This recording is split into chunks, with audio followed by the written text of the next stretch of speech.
Hi guys, welcome to another episode of Nick Tan Chats, my magic and mostly mentalism review show. My name is Nick Tan, and on today's episode, I'll be chatting with you guys about the Venom case released by Barry Fazakali at Black Cat Magic.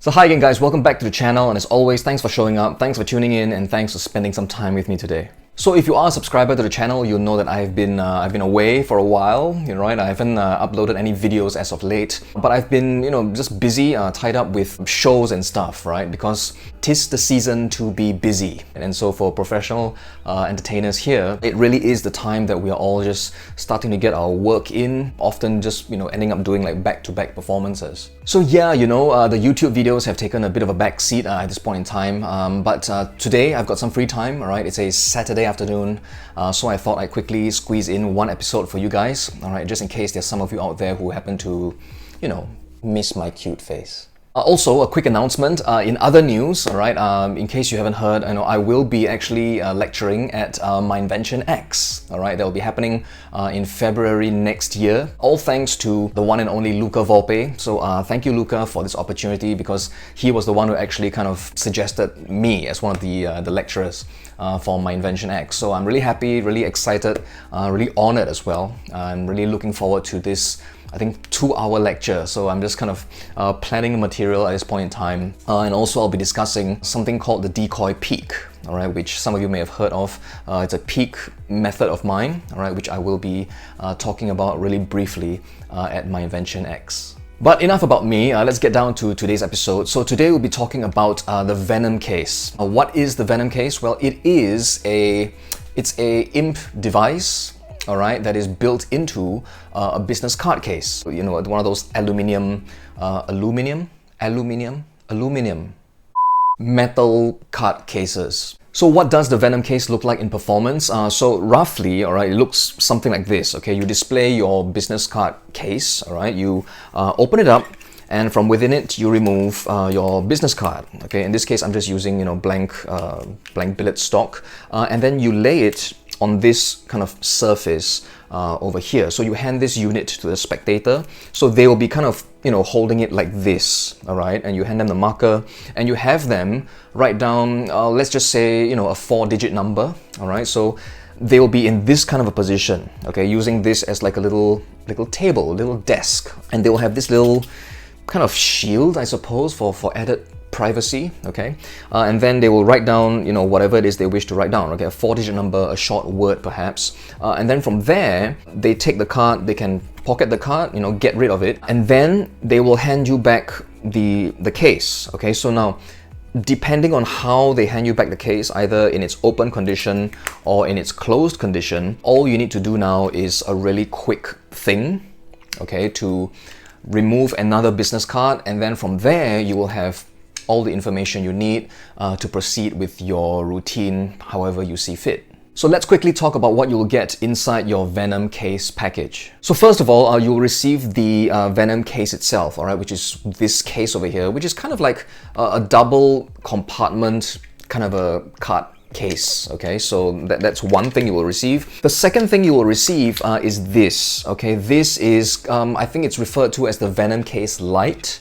Okay, I will talk about the differences between the Venom case and the Venom case Lite in just a short while. You will also receive the marker, okay, which kind of is necessary, all right, in order for the method to work. And you will also receive a little, like a card holder, I suppose, one of those that you use to hold your packet card tricks in. And inside the folder, all right, Barry has placed the gimmick, I suppose you can call that, all right, the piece, all right, which will be used as part of the Venom case methodology. So when it comes to imp devices, I mean, I've been using another product, all right, a really popular product at one time, which I won't kind of mention the name openly because it kind of relates to, the product that we're talking about today. So I used that for quite a while, but also I have used an imp pad of my own creation, I suppose, and this I've been using for, I don't know, a decade maybe. It's been many years, and I've always used this. It's a really simple device. I'm not going to talk about it here, all right, but I always carry 2 of them, all right? So I always have a pair of pads, in my case whenever I work. So obviously, when it comes to, this information gathering kind of a thing, all right, all of us have our own preferences, right? We have like wallets and stuff like that. I'm crazy about wallets as well. I'm sure many of you are as well. And I think the main concern, all right, with that kind of an approach, that, people have usually, that you will see people, debating about on Magic forums, okay, is why do you have the billet returned to you, and why are you placing it into your wallet, right? How do you justify that? I've never justified it, in my time that that I've used wallets and stuff. I've never really justified it, all right? I just did it, and it's been all right for me, all right, just for me. I do understand why some of you wish to justify it, but it's not been an issue for me. Similarly, when it comes to non-wallet methods, okay, I don't know, just using billets alone, billet work, and then there'll be arguments about, oh, why are you getting them to write it down and then tearing it up, right? Why do you do that? Again, I've never justified it, so whenever people ask me about how do I justify it, I can't really answer the question because I don't do it myself. And then, of course, there is the imp device approach, all right, where you have the spectator write down their stuff on, I don't know, a pad of paper, a clipboard of some kind, and immediately they get to, keep that piece of paper. They can fold it up, place it into their pocket, do whatever they want with it.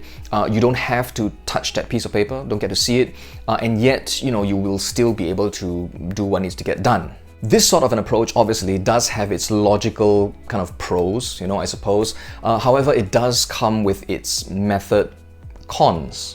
Because obviously you could go the extreme, right? The really high-end, electronic methods, okay, which I personally don't favor, and I personally don't use at all. I don't believe in them. And then you can also go the really low-tech approach as well, right? And that kind of works, all right? And that's the kind of approach that I favor. But then again, obviously, you're not looking at original stuff at the end. So it kind of limits what you can and cannot do. So the Venom case is an imp device. Okay, now right off the bat, I'm going to tell you that the method, okay, I suppose you can use the word technology. Okay, the technology used in this particular approach is not new. All right, it's been done before. I mean, just seeing these two things kind of combined together, I think most of you will already know what I'm talking about. So while it is not like a new method, okay, I think the method has been applied in a quite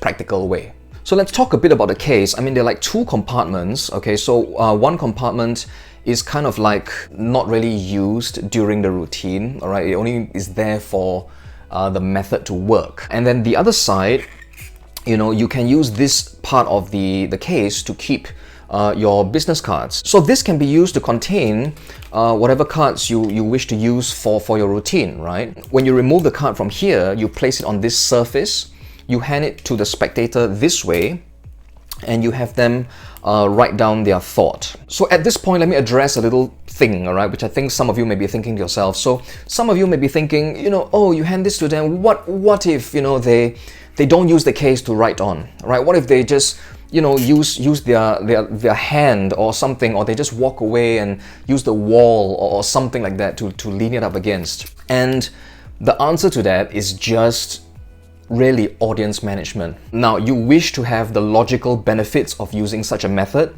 After they write it, they can immediately keep the card, and it's like so hands-off, so clean, right? If you want that kind of a benefit, there are things that you need to do, in exchange for that, okay? So there has to be audience management in this particular method. So the logical thing for them to do, if you hand this to them along with a marker, is to really just write their thought like that. Especially if you have just kind of demonstrated to them. You say, I'm going to hand this to you. I want you to just, in secret, okay, I want you to write down a 4-digit number on this card over here, and you hand this to them like that, okay?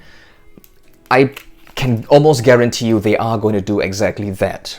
Now, while it is said that you can kind of turn your head away and face away from the spectator while they're filling in the card, I never do that as well. I never leave a spectator like doing something unsupervised, okay? So I always try to keep them at least in my peripheral vision, so I know and I can see that at least they are like kind of doing what I require of them. Another point is, this has been designed for the walk-around entertainer, all right, the walk-around mentalist. So obviously, when you're in a walk-around environment, there are no tables, right? So again, it's logical that, they would use this as a writing surface to write their thought down. Some of you may have concerns if you are a table-hopping magician, perhaps, right? And, people are sat at a table, they have a table surface, with which to write their thought down using the card. So in those situations, it's a simple fix, okay? Simply have that person stand, all right? And, tell them, please stand and, write your thought like that privately, okay? So that nobody else around the table can see. And you hand the card to them and you tell them to, fill the card in. So just by, thinking through these like kind of possible scenarios, I think will enable you to use this in a more effective manner, I think. So the Venom case can be used as many times as you have cards inside this slot over here, all right? So you can keep, I don't know, for my own business cards, or rather my own index cards, I've got like 10 over here, all right, which can fit inside this slot. So I can go for like, 10 rounds, okay, before I need to kind of refill that slot inside the case. Resetting the case is really simple as well. In fact, it's quite funny that you can kind of reset it as you're explaining to the spectator what to do. Okay, so resetting can be done at the start of the next time you perform with it. Okay, you don't have to worry that, you have to reset it immediately after your performance. So that's the Venom case. Now the Venom case Lite, all right, works in a similar and yet slightly different way. So the handling is just a little bit different, and I'll just briefly tell you what it looks like. So you bring out the case like that, you open it up, you show them that you've got cards inside, you remove one, all right, lay it onto the case, and you tell them that you wish them to write down a 4-digit number on the card, all right, you hand this to them. So they will hold this like that and again write it down. They can keep the card, in their pocket or whatever. You take this back, and in the action of removing another card for yourself, you will get done what needs to get done. Now, why are there two options? Well, this one, all right, the original Venom case, allows you to perform like repeatedly. Okay, it allows you to just perform for as many times as you can fit number of cards in that slot over there. The Venom case Lite is simpler in its method, I suppose. The handling, it's really just more straightforward. However, it's designed more for just like that one-off kind of a performance, right? So if you feel that you're just going to be doing it like one time, then this would be, something that might appeal more to you as opposed to the original Venom case. But you do get both, all right, in your package, so you can kind of decide which one to go for. So let's talk a bit about the marker. The marker is, really well made. It's similar to other kinds of markers that have come before, but you will need it for it to, for the method to work, right? These I think it's mentioned that they will last you a really long time, all right? These are handmade by Barry himself, and they will work perfectly with the material that he provides you, okay? Now, I'm not an expert in these sorts of material, okay, but I think it's mentioned that they will last you like a really long time. They don't like wear out, and you're able to apply them to different things. And Barry does give you certain ideas and certain options. So it will last you a very long time. It will not deteriorate. It will not deteriorate.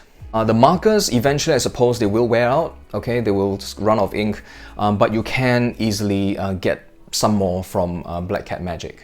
So that being said, how well the method works for you, all right, with the Venom case will depend on the kind of cards that you use, all right? So if you're using your own business cards, if you have really thick, kind of high quality, thick card stock kind of business cards, then you might run the risk of not having a really clear look. So if you're going to be using this particular method, I think it is advisable, to use really kind of thinner, card stock, okay? Because I've tested it and it works perfectly with the kind of billets and index cards that I tend to use. Some people use it with post-it notes, I think. Those work really well because it's just paper. So just keep that in mind, all right? That the thicker your cards are, you might face a little bit of challenge, all right, when it comes to getting the method to work effectively. So yeah, I think the Venom case, it's really a practical, worker kind of a prop, So if you're the kind of performer that does walk around performances, all right, I can recommend this to you. It might appeal more to you than like wallets, okay? Because again, as I mentioned earlier, it doesn't have that kind of illogical, bit about after someone writes down their thought, you have to take it back and, place it into your wallet, that kind of a thing. This method obviously allows you to have the spectator write down their thought. Immediately, they can keep the card, they can just place it into their pocket straight away. It's out of sight, out of mind, and yet you still have the ability to do what needs to get done. So it does have the benefit of that kind of a look, all right, in terms of the overall, routining of whatever effect it is you're performing. However, again, it does have its cons in the sense that you do need to have a bit of audience management, right? You do need to control how they fill in the information, all right? They have to use the case, where to write the stuff. They have to write quite clearly as well, all right? So you're not going to be able to get elaborate words, right? Not long words. Keep it to short words. You have to limit it in some way in that kind of a respect. Using this kind of an approach, I've always just done digits. Okay, so just digits, 4 numbers, is no problem whatsoever. The size will be kind of the size of your business card, right? So you don't really have much space there. Plus, you'll be using that particular marker. Okay, so it's a kind of a thick kind of a marker. They're not going to be able to write really elaborate stuff anyway. Okay, so you do have to keep those things in mind when you're using this method. And as a side note, while it is mentioned that it is designed mainly for the close-up performer, I don't see why this can't be used on stage as well, because, it's mentalism, right? It's not just about, the prop that performs in a close-up. It's what you do with that information that makes it play on stage. So I would, have no hesitation whatsoever to use this on stage as well. So once again, I'd like to thank Barry Fazakli at Black Cat Magic for sending this over to me so that I can chat about it with you guys on this show. If you'd like to pick up a copy of the Venom case for yourselves, I believe it is at £70, and you can find it in the link that I'll be placing in the description box down below. So that's all for today's episode, guys. I hope you enjoyed yourselves and got something out of it. All right, so till the next episode, do take care of yourselves, stay safe, have fun with your magic and mentalism, and I will see you on a future episode of Nique Chats.